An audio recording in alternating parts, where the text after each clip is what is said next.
Hey friends, I'm going to show you guys how to make this really easy and really fast, simple Tunisian crochet chunky headband.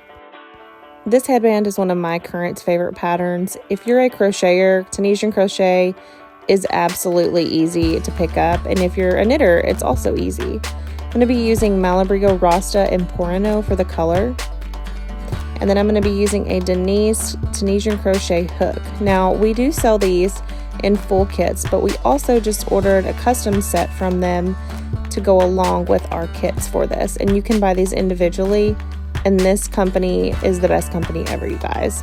Absolutely love their products, and they're made in the US, and they are just simply one of the best companies in the world to work with, so I'm super happy they made these for us.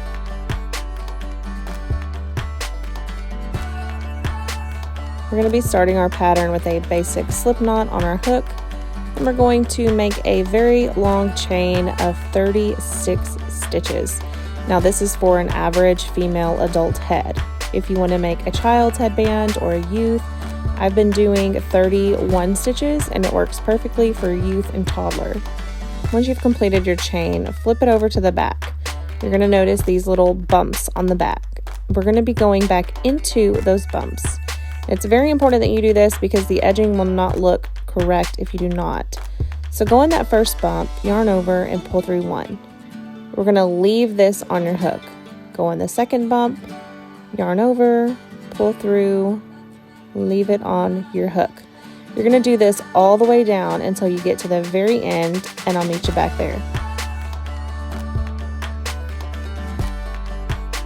So we've made it all the way back to the beginning where we started. We're going to now work our way back the other way. So this is going to be a big, huge, long rectangle panel that we sew together.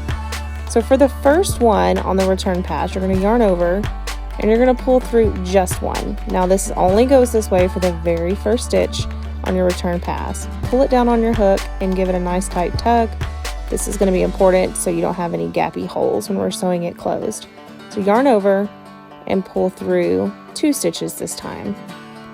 And we're going to continue going all the way back down with 2 at a time. So you're going to yarn over, pull through 2, yarn over, pull through 2, and continue that all the way.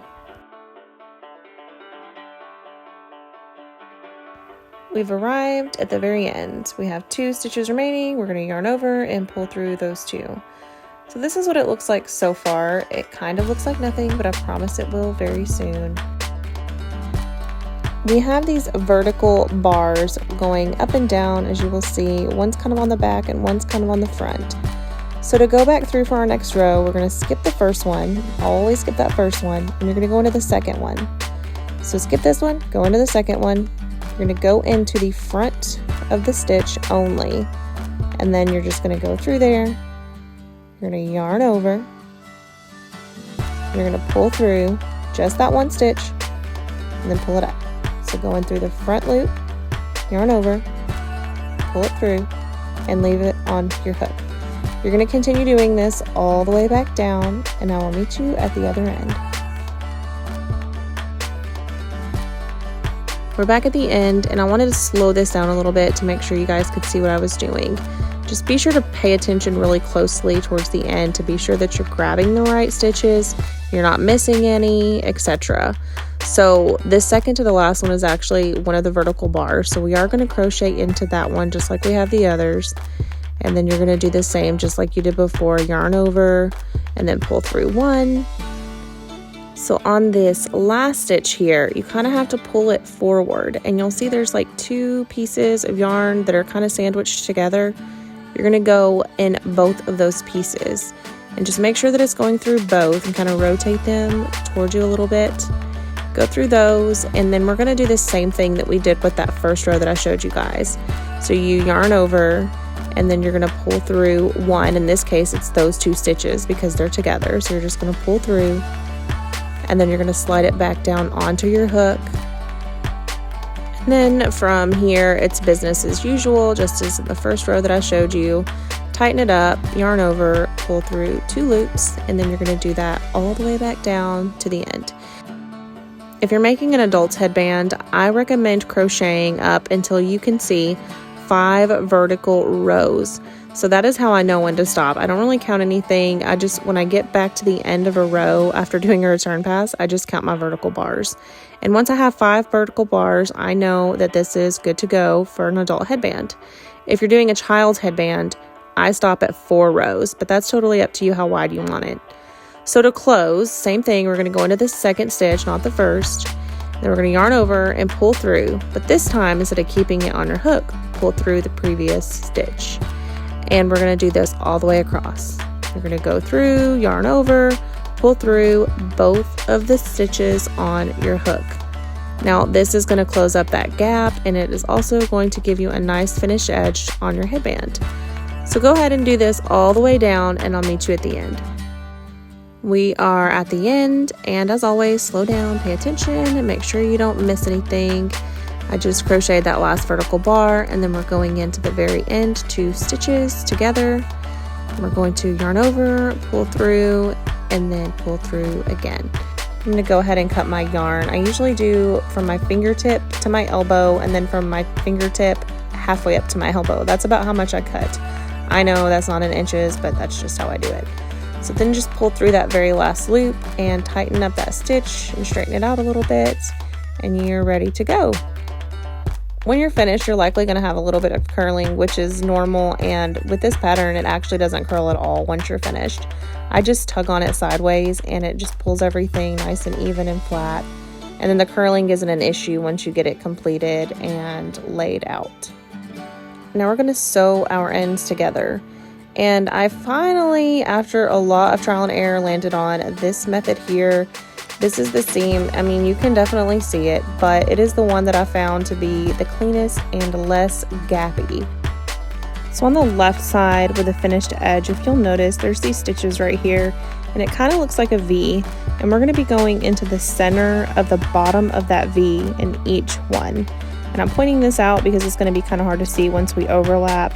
But that is where we're going to be going into each stitch. So just be sure to go slow and just watch your stitches. The finished edge is going to be going on the left, and we're going to pick up the other edge, and we're going to be placing it on top and going into those stitches that we just talked about. I'm going to be using a 10mm crochet hook for this. I'm just using the one in my Denise set. You can, of course, use any 10mm that you have. Make sure that you have your long tail that you cut on the top side and the other shorter one at the bottom. So we're going to be going into this first stitch over here, not the one on the very end, but the one next to it. So we're going to be going in that one, and then we're just going to be doing this by layer. So we're going to consider this our first layer, and then we're going to be grabbing our other piece, and for this first stitch, we're going to be going into this very first stitch up here at the top. Now it is going to be looser and more gappy, and we'll be going back into these that I showed you after this one, but this is what we're going to do to start with. Go ahead and take your hanging yarn and pull it in between the 2 of them.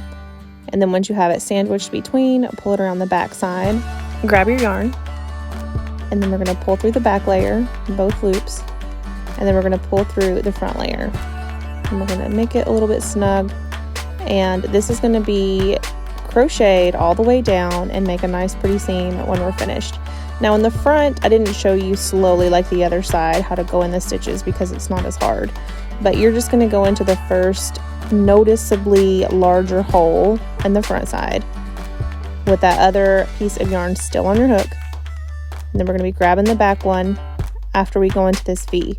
So you may have to kind of split it open a little bit to see, and you're going to come up the back, grab your yarn, pull through the back layer, pull through the front layer, and then I just rotate my hook upwards a little bit and then pull through the stitch on my hook.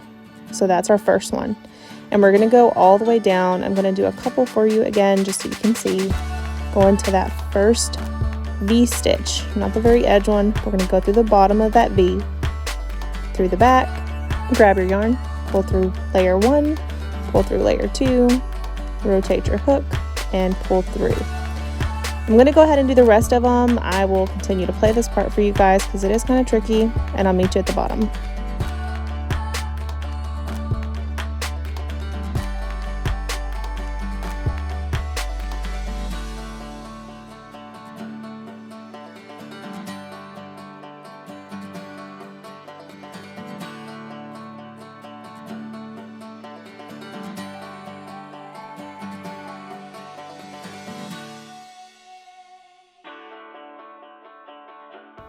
We've made it to the bottom, and I'm just pulling through this very last stitch, and then I'm going to show you how to do the bottom edging. So we're going to have our very first stitch right here where we did our slip knot, and it's going to be a little bit gappy and probably a little bit felted, but it's okay. So we're going to go in there, we're going to go in the bottom loop, grab your yarn, pull through layer 1, pull through layer 2, and then pull through. So now we're just going to pull the tail all the way through once we've made it through those last ones. So here's what we have so far. Now we're going to take the tails at the bottom and we're just going to tie them together. You can do a double knot, a single knot, whatever you really want to do here. And then we are going to take our hook and then put it through the back layer. And then we're going to grab our hanging pieces of yarn, including the knots, and tuck them back behind that first big stitch in the back layer. So now it's going to overlap a little bit there. And then we're going to flip it around, and I'm going to go ahead and weave in my ends, which I think everybody knows how to do that, so I'll just speed through this part.